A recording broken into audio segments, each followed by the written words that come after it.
Fala, mano. Beleza?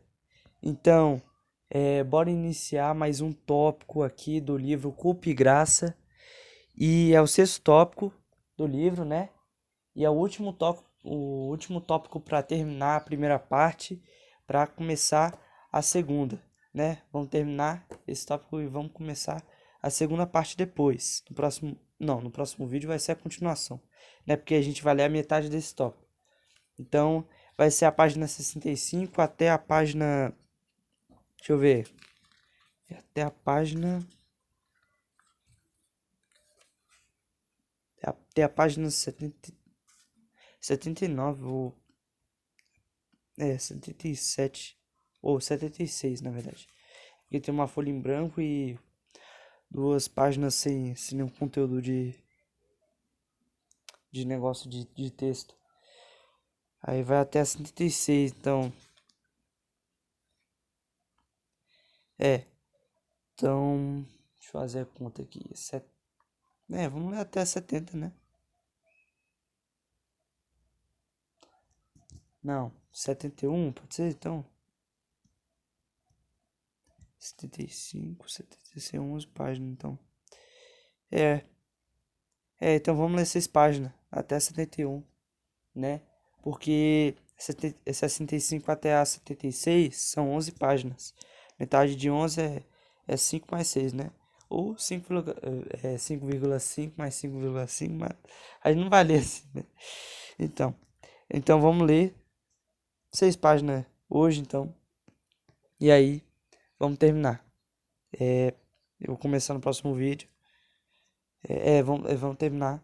Vamos terminar no próximo vídeo. Com 5 páginas sobrando. Beleza?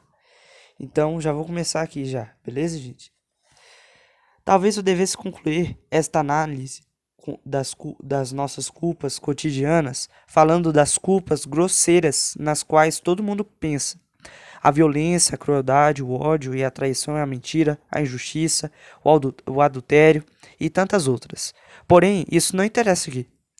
O que prende mais a nossa atenção é o sentimento de culpa que todo homem vivencia, não pelo mal que fez, mas pelo bom ou pelo bem que deixou de fazer.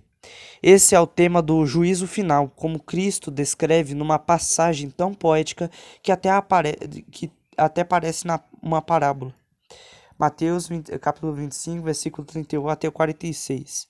Ao contrário do moralismo, que imagina que ele nos reprovará pelas faltas que cometemos, Jesus Cristo nos lembra de que será ao contrário.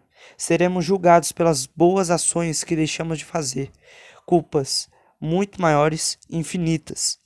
Essa passagem é de grande interesse porque revela, exatamente como outras de suas parábolas, que Jesus Cristo conhecia o inconsciente bem antes da psicologia moderna tê-lo descoberto.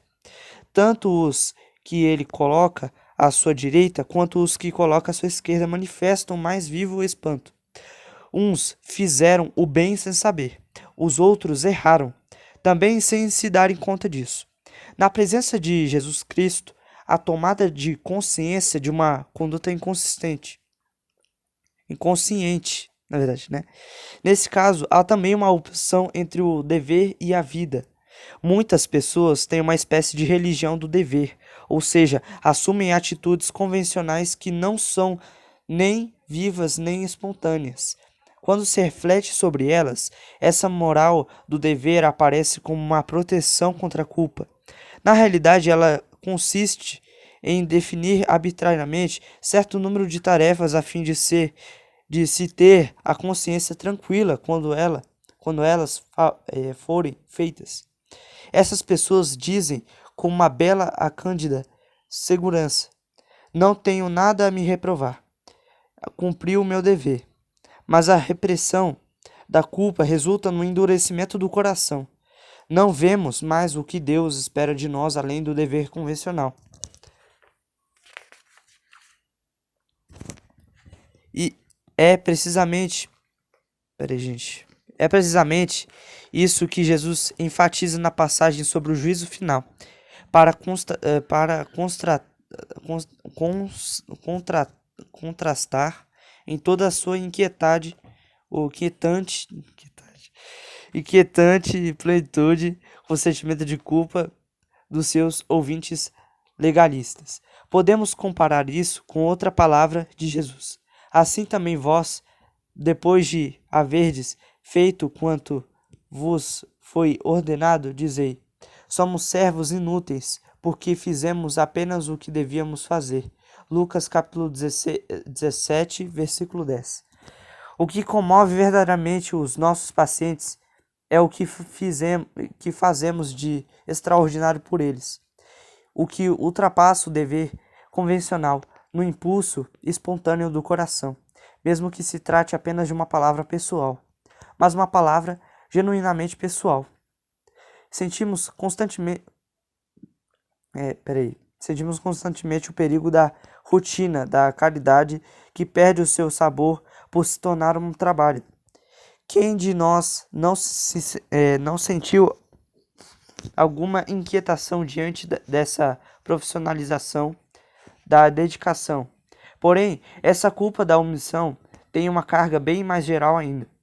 Ela compreende tudo o que sonhamos, mas não realizamos. Os poemas escondidos numa gaveta secreta, aos quais faltam sempre alguns versos e algumas correções. Ela compreende as promessas feitas no impulso religioso, no impulso momentâneo. Tudo o que realizamos incompletamente, que foi esboçado e abandonado. Tudo que é inacabado, tímido, inexprimível, disforme. Enquanto somos jovens, podemos ainda ter ilusões a respeito de nós mesmos. O que fazemos consolar-nos pelo que não fazemos, e o que sonhamos ou esperamos consolar-nos pelo que nos falta na realidade. Acreditamos ainda que no futuro haverá uma desforra sobre o passado e sobre o presente. À medida que avançamos em idade, essas miragens se dissipam. É melhor confessar do que enganarmos a nós mesmos, tentando crer em realizações que jamais virão. Em plena idade madura e depois na velhice, crises terríveis sobrevêm, e elas são fonte de doenças tanto psicológicas quanto físicas. Exatamente no momento em que as forças diminuem, quando baixa a capacidade de trabalho, quando as obrigações sociais se multiplicam, deixando assim menos lugar para a espontaneidade. É que o homem sente que ele se deixa devorar pela vida, que mil necessidades secundárias o assediam cada vez mais. Tá, parei aqui. Ele vai de procrastinação em procrastinação e o que mais queria fazer neste mundo se esvai para sempre. O que lhe resta de tudo que o absorveu a cada dia? Quantas horas contam de verdade numa vida? E quantas deixam um sabor de plenitude e de realização? Um amigo veio me visitar. É um homem de negócios da mesma idade que eu. Ele sempre foi sincero na sua confissão religiosa. Enquanto tantos homens de negócios se acomodam estranhamente um sistema econômico e social tão profundamente contrário à sua vida, à sua fé, ele não cessou de ser incomodado por essa... Peraí. Caraca, esse fone aqui tá prendendo minha mão aqui, eu não tô conseguindo ler direito. Peraí, gente, vou repetir aqui o parágrafo. O início do parágrafo. O amigo vem me visitar. É um homem de negócios da mesma idade que eu. Ele sempre foi sincero com a sua confissão religiosa. Enquanto tantos homens de negócios se acomodavam estranhamente no sistema econômico e social, tão profundamente contrário à sua fé, ele não cessou de ser incomodado por essa contradição, e atormentado também pelas deficiências da igreja, pela cautela e timidez delas. Isso porque é evidente que os homens de negócios envolvidos na prática cotidiana deveriam colaborar mais ativamente e mais estreitamente com os teólogos para trazer inspirações produtivas ao nosso mundo atual. No entanto, o seu maior tormento é a sua própria deficiência, é ter tão frequentemente se debatido com esses problemas secretamente no seu coração ou ocasionalmente em qualquer noitada de discussão interessante, mas sem consequências práticas, é o de não tê-los enfrentado com bastante vigor para chegar, pelo menos, a um esboço de solução.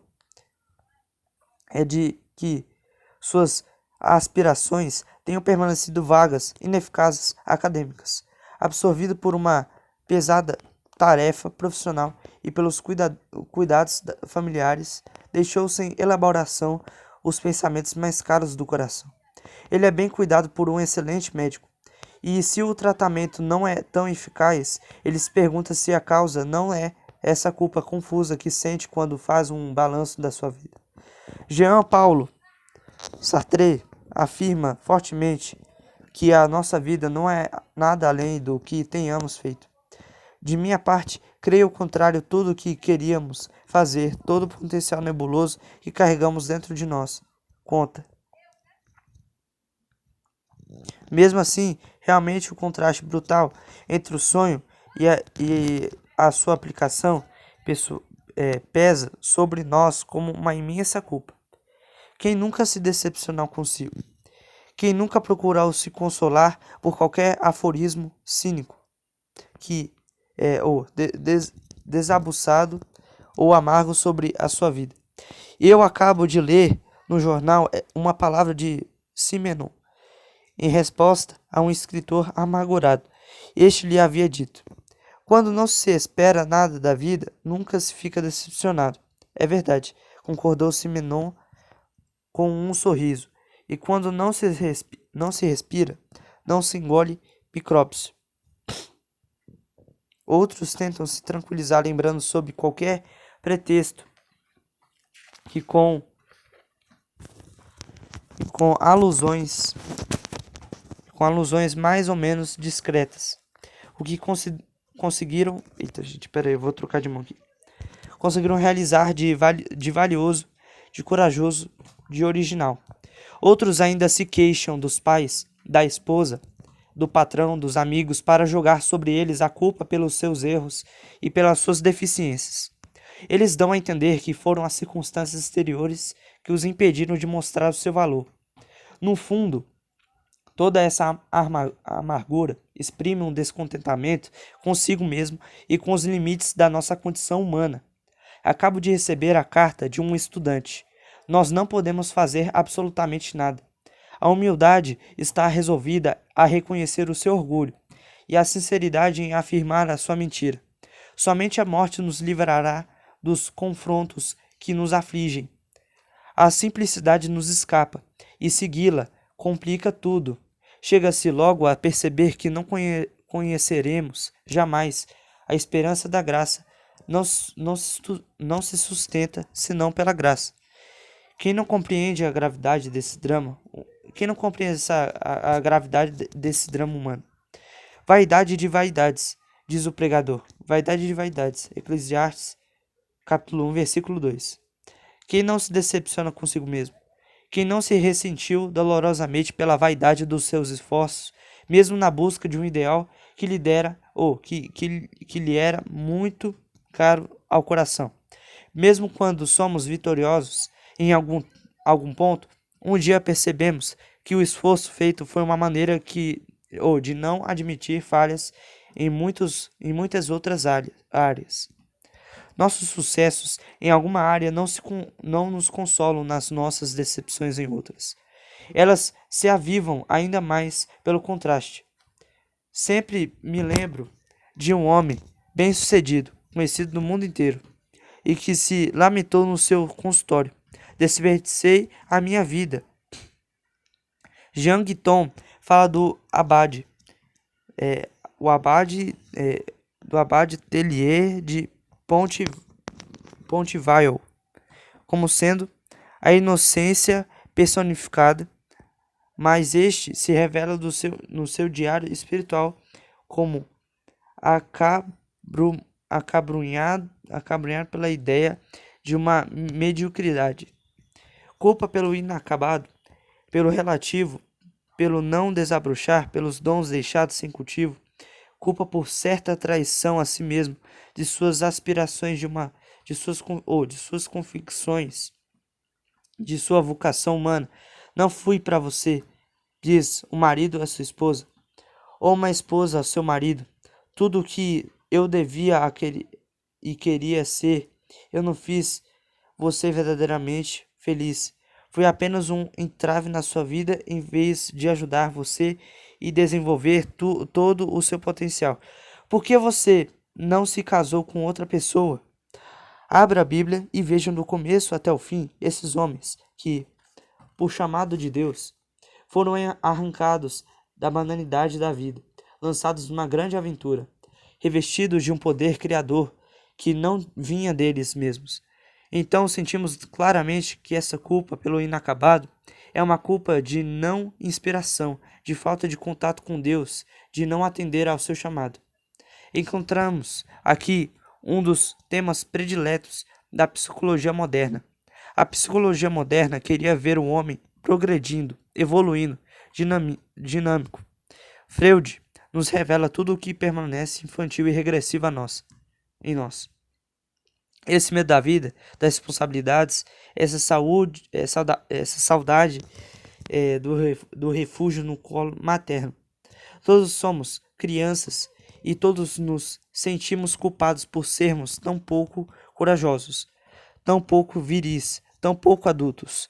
Jung amplia essas noções falando de integração, mostrando que o destino do homem está em assumir tudo o que está no interior de si mesmo.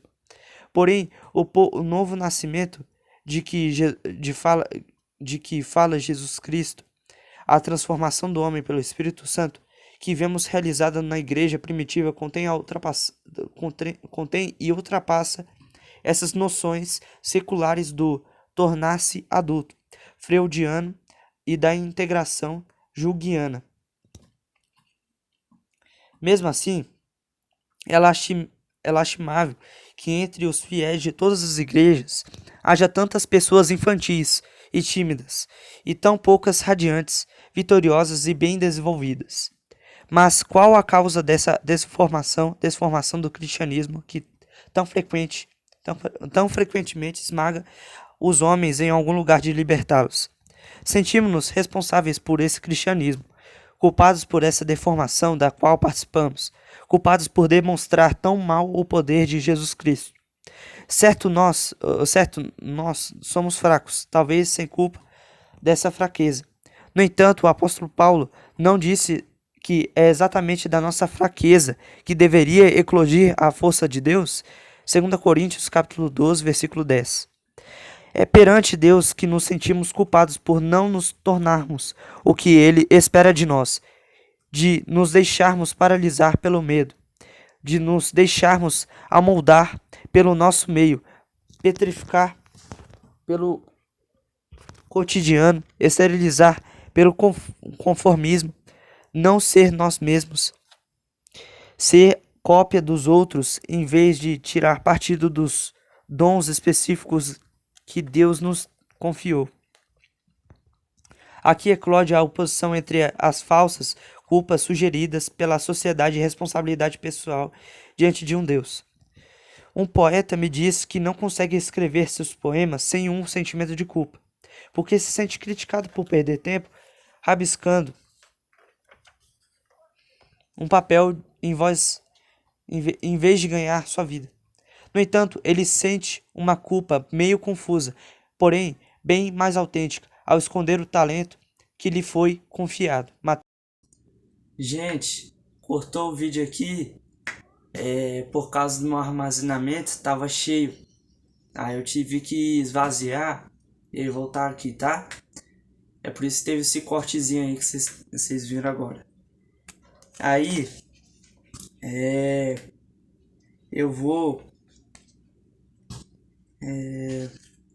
ler aqui novamente o início da página 70, beleza, gente? Então vamos lá. Beleza. Página 70, então.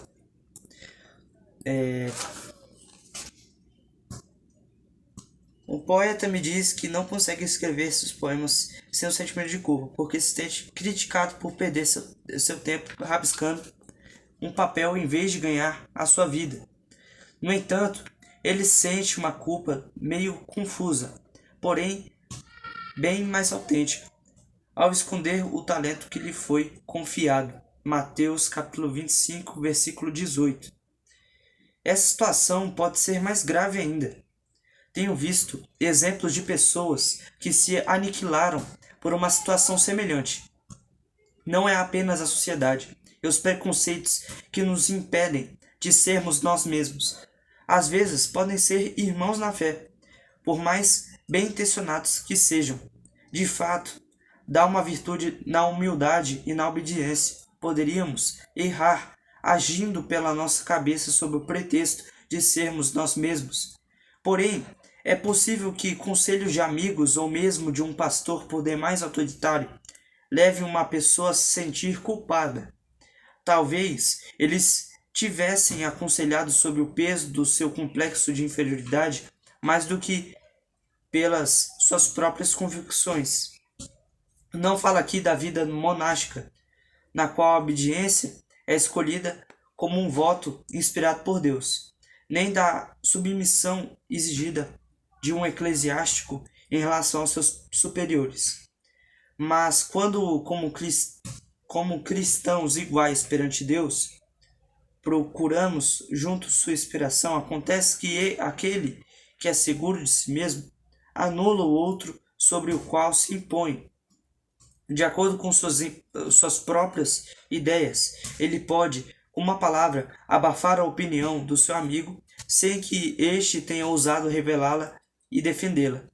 Então, de repente, esse amigo se aperceberá que a sua vida, longe de se tornar mais fecunda, se tornou estéril, que se deixou dominar, que obedeceu aos homens mais do que a Deus.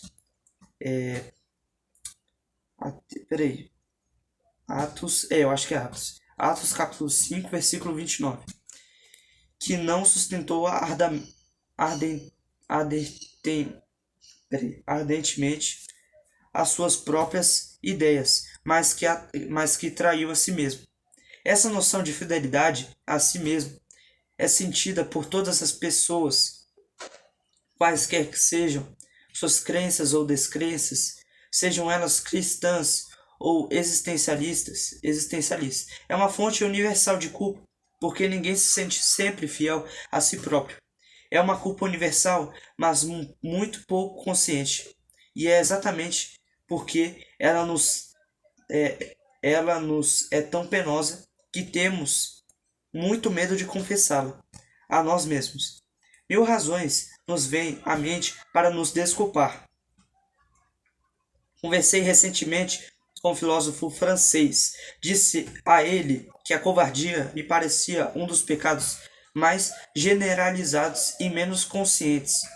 Talvez isso explique por que a coragem foi colocada pelos antigos no topo da hierarquia das virtudes, eu disse. Ele ficou surpreso pela minha afirmação e pediu um exemplo. Dei um exemplo mais banal.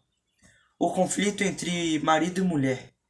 Eles se perdem, primeiro, na análise dos números fatores do conflito, tais como fatores sociais, culturas, psicológicos, sexuais, cuja importância é real, mas não decisiva. Com a tomada de consciência mais profunda, o marido chega a ver que, no fundo, falhou na sua vocação de marido. Em vez de enfrentar as dificuldades com coragem, ele fugiu delas.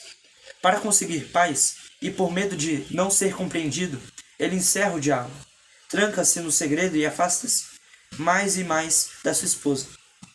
Bem antes de lhe ser infiel no sentido banal do termo, ele foi infiel à ordem bíblica, com base na qual queria fundamentar o seu lar, tornando-se os dois uma só carne. Gênesis capítulo 2, versículo 24. Porque essa ordem significa uma só pessoa, compartilhamento total da parte de ambos. Então, enquanto se mostrava tão corajoso em diversas situações na sua vida profissional e social, percebe que lhe faltou coragem na fiel construção da unidade conjugal. Ai, caraca. Desculpa, gente. Peraí. Ah, beleza. Ele foi covarde. Trata-se do mesmo sentimento de culpa ocasionado pelo aborto, seja no caso de uma moça solteira, ou de uma mulher casada, ou ainda no caso do amante, do marido ou até dos sogros, que com muita frequência forçam a mulher a abortar. Nesse caso, pode haver a consciência culpada do atentado contra a vida, mas o sentimento de culpa é geralmente sentido mais vivamente como a vergonha de ter cometido uma covardia. Muitas vezes, há um sentimento de culpa no caso de um homem que se junta a uma mulher, fazendo dela sua amante e arrasta no tempo esse relacionamento, não tendo coragem nem de rompê-lo, nem de casar-se com ela. Ele percebe muito bem que é o verdadeiro culpado, apesar de que ela que vive numa atmosfera de culpa, porque ele a condenou à clandestinidade, não à falta de desculpas. Uma capitulação, escreveu Pegui. É essencialmente uma operação pela qual alguém se explica em vez de agir.